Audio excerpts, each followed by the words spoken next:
Yep, so Simpsonia, where we watch every episode of The Simpsons. We've now gotten to Season 3, Episode 13, Radio Bart, written by our good friend John Vitti. This is the episode where it's Bart's 10th birthday. Very original. I don't think they've ever explored Bart's 10th birthday again. I think it's the only episode to feature his... Yeah, I don't know about that. I feel like we have done Bart's birthday before. You think? Well, surely they won't do it again, though. This will be the only time where we... obviously a joke, that's like one that's a sort of recurring thing on the show. But it's 10th birthday, doesn't get very many presents that are good. One of them is Homer gives him a radio set, like a wireless one where he talks in the microphone, it comes through the other end through the speaker. He does a few pranks, then he puts the speaker down a well, and as a practical joke, pretends to be a kid trapped down the well.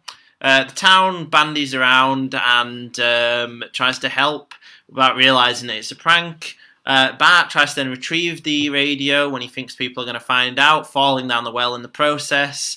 The townspeople then sort of are dismissive until Homer tries to dig his way out with a shovel.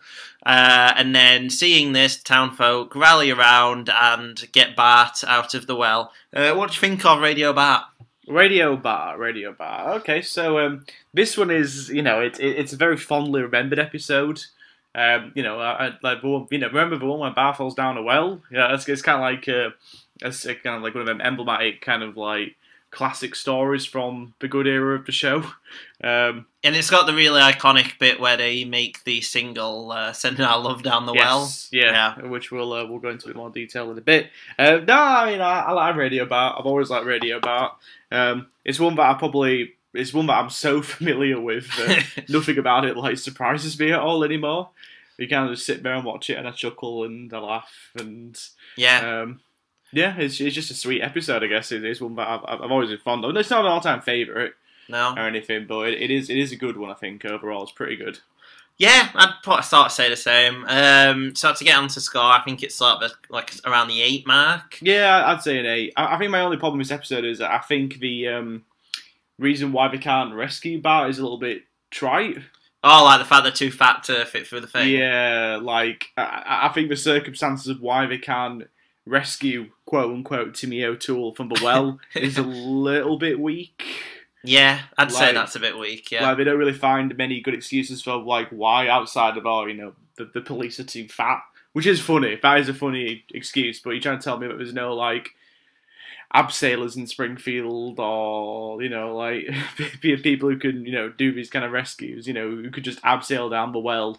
Like Bart does later on in the episode. Well, yeah, Bart does it, which is a bit of a plot hole. Yeah, Bart does it, so, they get, like, a smallish adult to kind of abseil down into the well and, remove the rock from Timmy O'Toole and rescue him.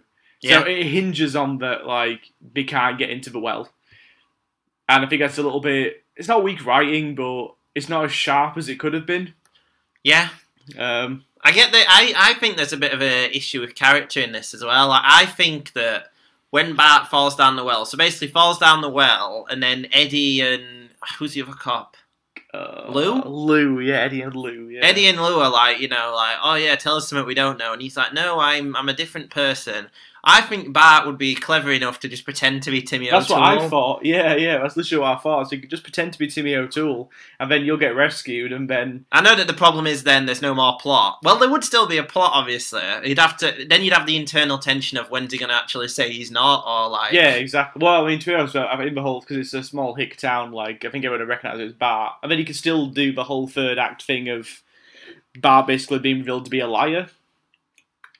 Yeah, that's true, yeah. You could have still done that as well. You can still do that. I mean, obviously, you've got to work in your celebrity cameos and your funny single, and all the jokes work. I think it's just the circumstances surrounding the plot aren't very sharp. Yeah, it's a little bit contrived to get it sort of where it needs to be. Yeah. And yeah, I think the character bit there. But other than that, yeah, it's got some classic moments in. Sting appears. Sting appears, apparently. They originally wanted Bruce Springsteen. Really? For the episode, but they couldn't get him, so they had Sting instead. Which is fair enough. Obviously, the Sending Our Love Down the Well is a single that Krusty the Clown puts together in an attempt to raise awareness of trying to rescue Timmy O'Toole from the well, which is obviously a send-up of Feed the World. We Are the World as well. So yeah, just the whole concept of charity singles, which are quite big in the late 80s, early 90s. Well, it's sort of a satire in general of sort of the way the entertainment industry responds to sort of local tragedies, trying to sort of profiteer off it and raise awareness. Yeah, I like the joke that Krusty says, "Oh, any discussion about what's going to happen to the royalties?" And Krusty's like, "Oh, well, when you consider like the recording, getting everyone here, the limos out back, I guess whatever's left will send down the well." That's quite good because I think charity singles are pretty morally terrible in that regard anyway. Do you know what the worst one is? Have you ever heard they did a re-recording of Perfect Day? Yeah. With a different singer doing each line. That's one of the worst things I've heard. You've heard Perfect Day, obviously, by Lou Reed. Oh, I have heard that. Yeah, it was done like in the 90s. Yeah, I remember that. Yeah. It's terrible, isn't it? Yeah. Yeah, and he even jumps in at one point, doesn't he? Like he does one of the lines. Yeah. No, I have heard that. It is bad. So I'm just reading here that apparently they wanted Bruce Springsteen originally to appear in the episode because he participated in the We Are the World charity single, but apparently Bruce Springsteen declined. Maybe because they thought it'd be bad for his rep. Maybe I don't know. Well, it wasn't the beloved show it is now at this point, I suppose. Like it's pretty big. But you had President George Bush talking about how people should be more like the Waltons, for God's sake. Less like the Simpsons. Yeah. You know what this episode reminds me of and all? Do you remember it's got exactly the same structure as the one where Bart lies about Christmas, saying that the presents have been stolen, and it turns out they haven't. Oh yeah, what season's that in? I don't know, maybe 6, 7. Yeah, that's a good one. I quite like that one. I think that's the Christmas episode, maybe it's either 6 or 7, I think. I don't think it's any earlier, and it's a good one, so it can't be any later. Yeah, it can't be any later, but season 8, yeah. I like that one. I think that one's a little bit better because it sort of lives with the consequences of what they've done more, and it's not the contrivance that sort of this one has. Yeah, definitely, yeah. Here's something interesting. Apparently, this is the legacy section of a Wikipedia page. In September 2017, more than 2 decades after the episode first aired, an earthquake devastated Mexico City. During the news coverage of the devastation, Televisa reported that a girl named Frida Sofia was trapped within the debris of a fallen school. However, it was soon revealed that she never existed. Outraged with the fake news in times of crisis, rival network TV Azteca decided to air that same day the Simpsons episode Radio Bart. Informally known in Mexico as the quote-unquote Timmy O'Toole episode. This choice was praised by the viewers in international news media alike, leading to Timmy O'Toole to become a popular trending topic in social media, with Mexican people explaining their support through internet memes. It's good. There you go, yeah. Exposing fake news. Exposing fake... Oh, this is a very topical episode now, I suppose. Yeah. It's got fake news and real jokes in it. So. Yeah. So that's a pretty decent legacy for this, like... episode of Simpsons from like the early 90s, Yeah. And anything that exposes fake news is okay. Luckily, though, the episode's incredibly dated because no celebrities ever try and cash in on anything nowadays. Yeah. Yeah, they're all very respectful and never, do anything out that's not perfectly fine and. That's obviously we know they're dead respectful these days. Exactly. Yeah. I mean, I couldn't imagine them trying to cash in on a tragedy now. It's kind of unbelievable. Yeah, it is really, isn't it? Hashtag sending hopes and wishes. Hashtag thinking about you. Yeah. We've got to be strong in this time of crisis. Hashtag together. Yeah. Etc. Yeah. I mean, where is the age of celebrity singles gone? You know what I mean? Well, no one buys music anymore. Well, true, yeah. It'd be like have to be streamed like several times to get as big as it is now. Like. Yeah. I think the big thing these days is celebrities actually like doing like meet and greet things. Yeah. Like whenever like a celebrity goes to like a children's hospital and is dressed up. Let's say it's an actor. Mm-hmm. Like Robert Downey Jr. dressed up as Iron Man. The all of social media goes nuts for that.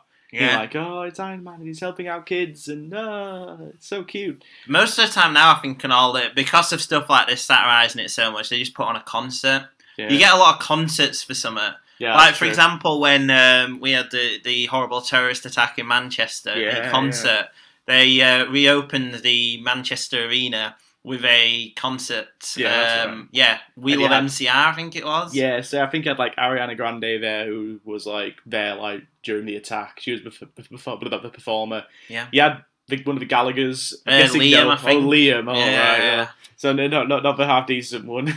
Yeah. But no, yeah. Obviously, joking aside, yeah, we were doing it for like a good cause, obviously.